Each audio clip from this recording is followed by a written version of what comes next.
ఆ పద్మాసు ద్వీపంలోకి వెళ్ళేటప్పటికి అతని వయసు 93 సంవత్సరాలు. ఇంత వృద్ధాప్యంలోకి వచ్చాక కూడా నాకు నెమ్మది లేదే. నీ తల్లిని నేను చూశాను, నీ సిలువ మరణం వరకు నేను వెంబడించాను. ఇదిగో ఎంత నమ్మకంగా ఉన్న వ్యక్తికి నాకేంటయ్యా ఈ పరిస్థితి అని ఒకవేళ అతను కన్నీరు కారుస్తూ ఏడుస్తూ ఉండగానే పరిశుద్ధాత్మ వసుడైపోయి ఉంటాడు. దేవునికి స్తోత్రం, హల్లెలూయా. నా కొరకు ఎంత నమ్మకంగా ఉన్నావా, నా మీద ఆనుకున్నావా నువ్వు, నా తల్లిని చూసావా నువ్వు, నా పరిచర్యకు అప్పగించుకున్నావా నువ్వు, అయితే నా సిలువ మరణం వరకు కూడా ఆఖరి వరకు నన్ను వెంబడించావా, అయితే ఇప్పుడు నువ్వు ఒంటరిగా మిగిలిపోయావా అని ఆ పద్మాసు ద్వీపంలో కంట స్వయంగా యేసు ప్రభు వారే దిగి వచ్చేసారు.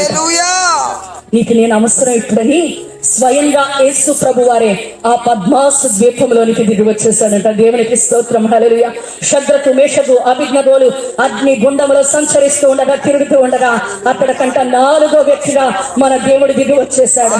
ఈ రోజు నువ్వు అనుకుంటున్నావేమో, ఈ శ్రమను నేను ఒంటరితనంగా భరిస్తున్నాను, ఈ బాధలు నేను ఒంటరిగా భరిస్తున్నాను, నా అవమానాలని నా కన్నీటిని చూసే వాళ్ళు ఎవరు లేరని.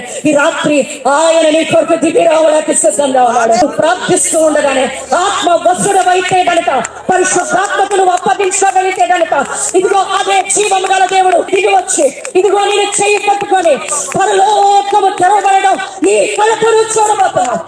ఆమేన్, హల్లెలూయా, హల్లెలూయా. ఇక చూసిన వారము మూయబడడం చూస్తున్నావేమో, నీ కొరకు పరలోకము తెరవబడుతుంది, పరలోకము తెరవబడుతుంది. దేవుడు ఒక వాగ్దానం చేస్తాడు, ఏమంటే మీరు భూమి మీద ఏటిని విప్పుతారో పరలోకమందు తెరవబడి. ఆమేన్, హల్లెలూయా, హల్లెలూయా.